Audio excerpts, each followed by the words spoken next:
All right, so where are we? I'll let your eyes go.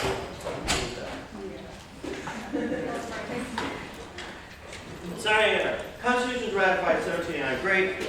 Come back. They work on the Bill of Rights. Madison takes everybody makes their suggestions, and they put their suggestions in the suggestion box. And Madison takes them all home. He makes a sandwich. And comes up with what he thinks is a good type. The idea with both the Constitution and the Bill of Rights is to be as succinct and parsimonious as possible. So he comes up with the first 12 amendments to the Constitution, which is the Bill of Rights. First 10. No, he came up with 12. He came up with 12, but Congress didn't like the first two. So they rejected those, and what was the third amendment then becomes what we think of as the first amendment.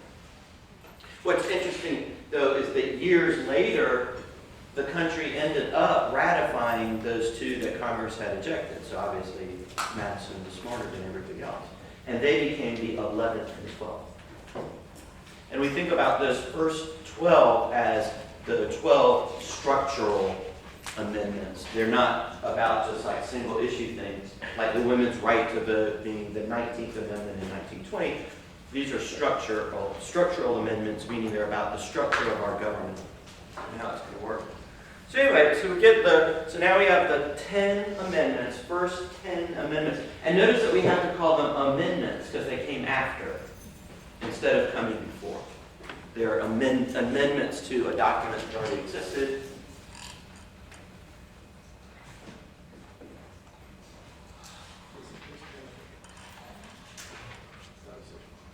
And then 1791.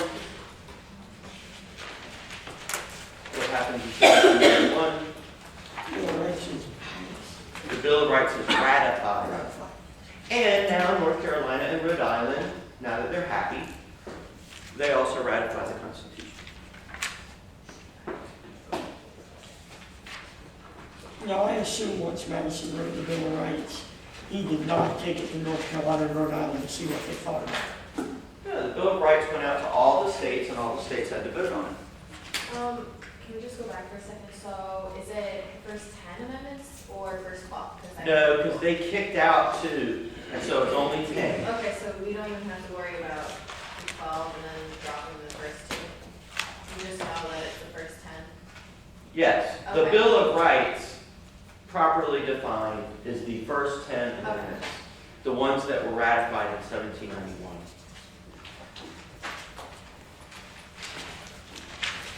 (1791). It's the same year that Mozart died. That's how you remember.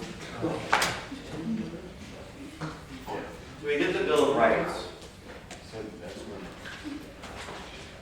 And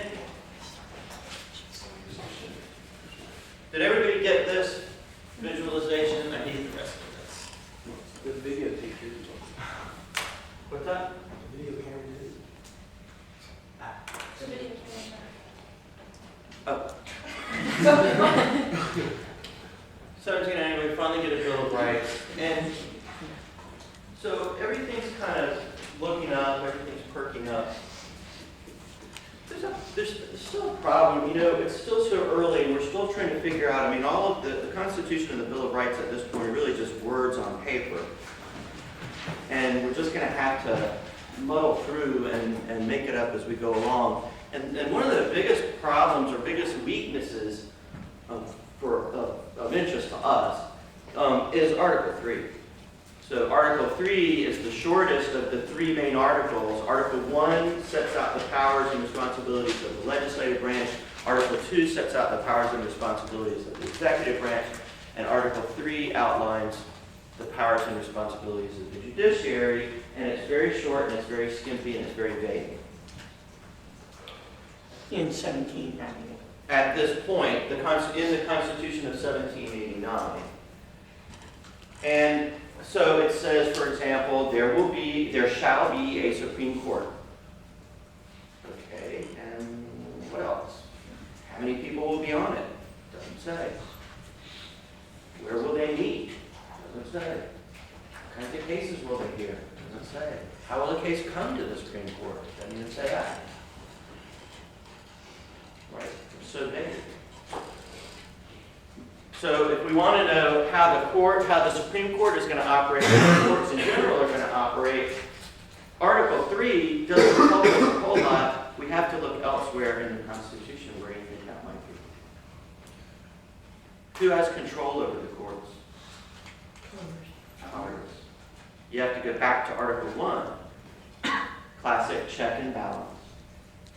The Constitution puts Congress in charge of the court system. Congress controls how many courts there will be, what the structure will be. Congress decides how many judges there will be. Congress decides how much the judges will get paid every year. Why do you think that's true? Congress's will rests with the people, or they're elected by the people, so it's really through Congress. So It's the people who decide. Congress, first of all, is acting as a proxy for the people. And as important, it's acting as an important check on the judiciary. Because we don't want judges acting like kings and queens.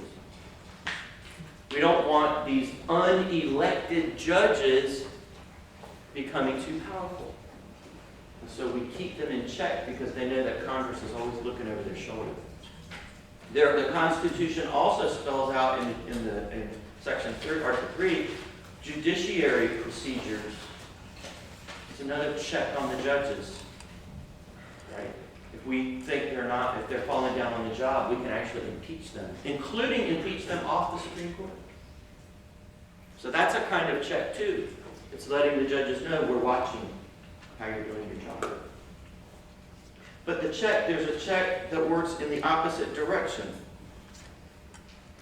When a judge is elected, like when a judge makes it onto the Supreme Court, they're there for life. They never have to leave. They can stay until the day that they drop dead. And that's built into the Constitution too. Why is that? Why was that really important to the Founding Fathers to actually write it into the Constitution and say that once a judge is a judge, he's always a judge?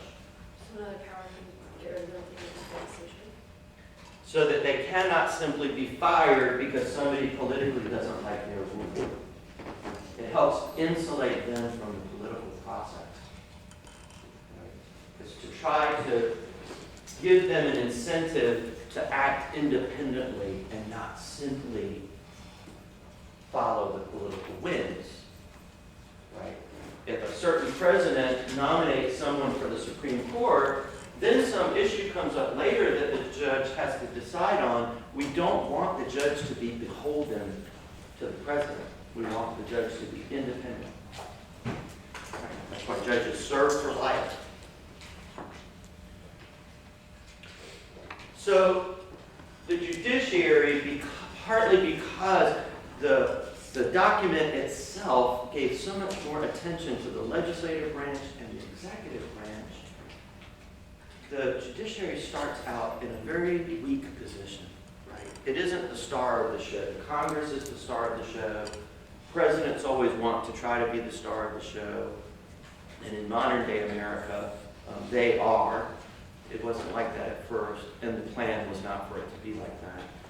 But in any event, the judiciary was like, the Supreme Court didn't even have a home, right? They were just stuck in some basement room in the bottom of the Senate, right? It was probably damp and smelled like mold down there. And it was a Rodney Dangerfield of the federal government. Nobody respected the judiciary. And in fact, the first several people who were approached about, would you be interested in being the Chief Justice, laughed. They didn't want the job. Nobody wanted the job. So the first important thing to happen, this begins to change. Now, in the video the other day, in the introduction, at the beginning of the video, it said that the United States Supreme Court is the most powerful court in the world. And that's true. It actually is true. And that's true, it's still true today. This is another way that, that our system is very different from the English system. And because remember we said we're going to have 3 co-equal branches of government. When that certainly wasn't the case here, because we had for 10 years, we had, well, for 12 years, we had a very weak judiciary until John Marshall becomes Chief Justice. And so John Marshall is the first of several Chief Justices who have come on board with a very specific project in mind. And his specific project was to increase the power and prestige of the Supreme Court. Increase the power and prestige. How did he do that? Well, with the stroke of a pen. Well, first of all, he sets in motion plans to build the Supreme Court its first home. Because, I mean, the situation was not going to do it. Right? So he sets in motion a program to give the Supreme Court a decent home. But then, more important, we then get the first case on our constitutional timeline, the first important case to come out of the Supreme Court. Does anyone remember? Marbury v. Madison. So even more so than a building, this development, this court decision, and by Marshall, instantly and radically increases the power and prestige of the Supreme Court. Marbury v. Madison invented what? What concept? Say it. Judicial review. What's judicial review? It's the ability of the Supreme Court to decide the constitutionality of a law. And many other things. The power of the Supreme Court to review the actions of other departments of government and deem them to be constitutional or not. In this decision, the Supreme Court gives itself and itself alone the power to interpret the meaning of the Constitution. Now this, we think of as normal today, but at the time it was just radical. It was radical. I mean, a lot of people were pissed off. Right? Thomas Jefferson's hair was on fire. Right? Madison's reading this decision, and this is where like the streams of blood come out of his eyes. Right? This is radical.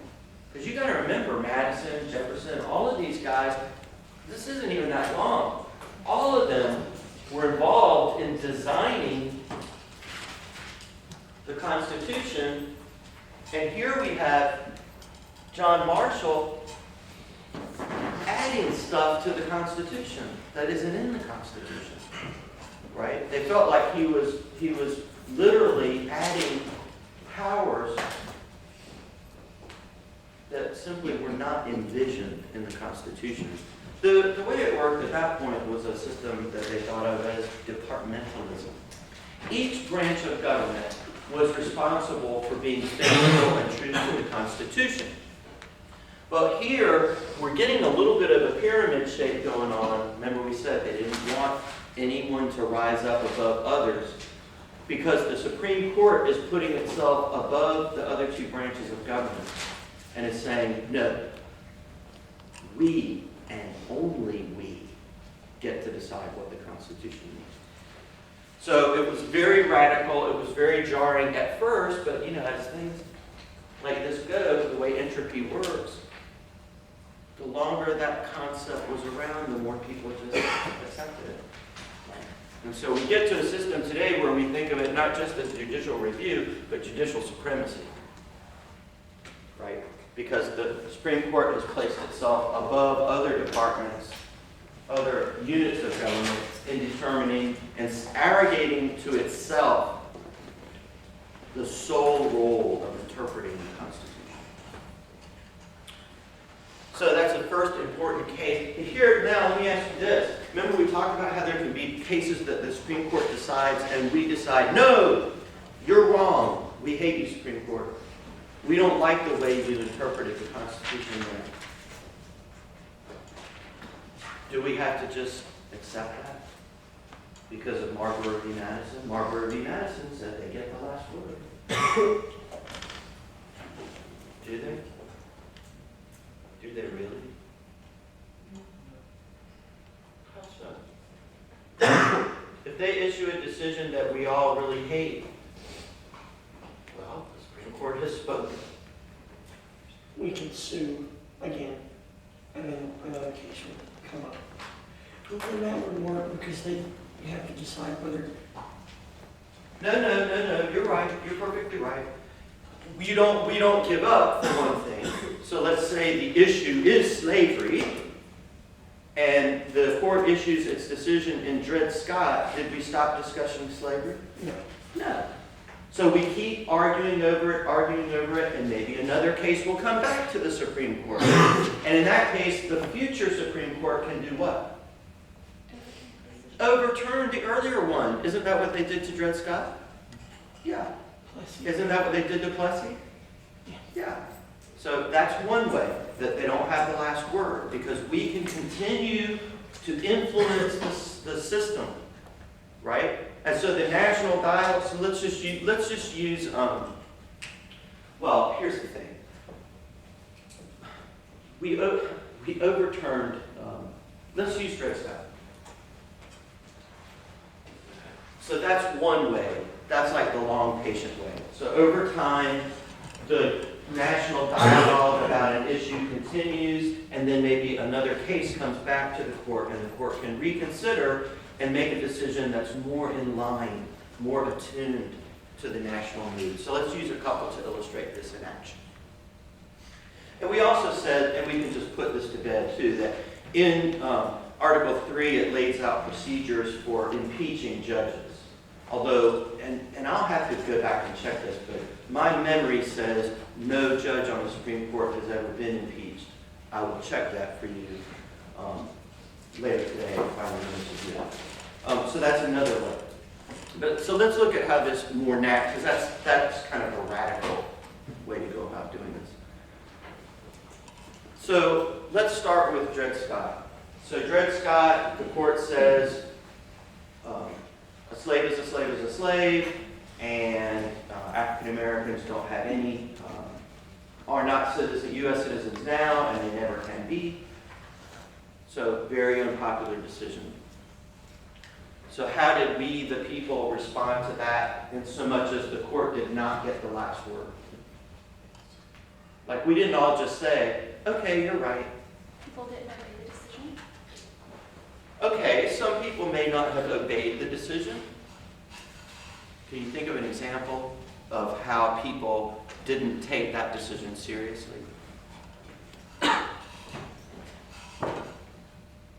Because they chose to treat African Americans just like fellow citizens, like in the free states, in the non-slave states. They treated them like regular people because, they were people. So that's one way, right? Just try to ignore, pretend like that didn't even exist, and try to create a different world anyway. What else? How else did we end up overturning that decision? We did it in two distinct ways. We killed each other.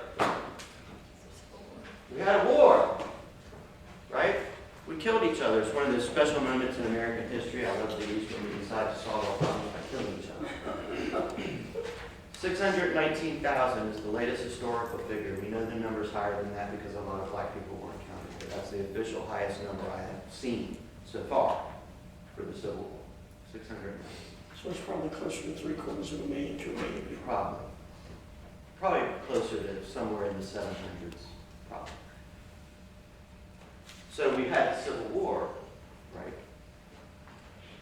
And then how did we ultimately overturn Dred Scott? Honestly, proclamation. No, because that's just a presidential proclamation. Abolish slavery.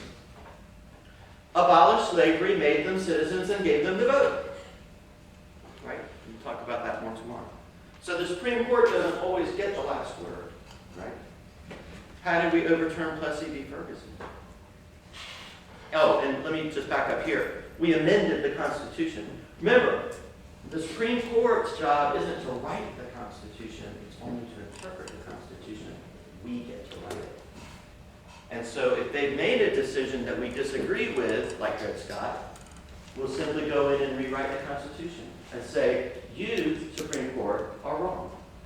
And we're going to just rewrite the Constitution. So, for example, today, we used to amend the Constitution a lot. There are 27 amendments. You know, and for some reason in recent years, this is called an article. It's the Article 5 amendment process. In Article 5 of the Constitution, it lays out the instructions for how to amend the Constitution. And we used to use it quite a lot, but we don't anymore. I don't know why. I guess because we're political cowards. But so if there is a Supreme Court decision like now, a recent one that people disagreed with, the Citizens United decision, there's actually a move afoot, and there are actually bills in Congress to amend the Constitution. Wouldn't that be cool if we got to watch that play out, that process play out? I wish they would do that. It'd be great. So that's how that works. The court in Marbury v. Madison gave itself the authority to review what other departments of the government does and say whether something is constitutional or not. But that isn't the end. There are ways in which we can actually trump the Supreme Court. And the Amendment 5 amendment process, or Article 5 amendment process, is the biggest, most important one.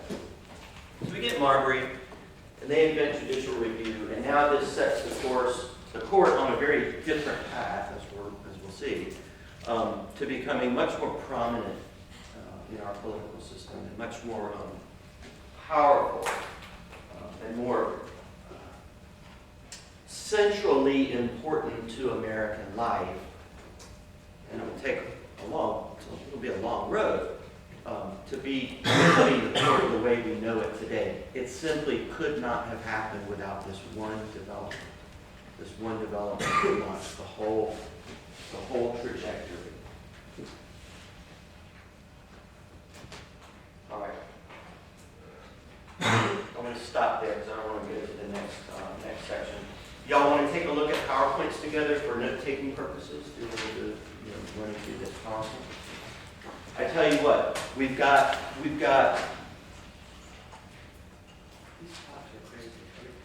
I got 110. Yeah. Is that what y'all have? And we get out at 120? Yes. Let's leave now. All right.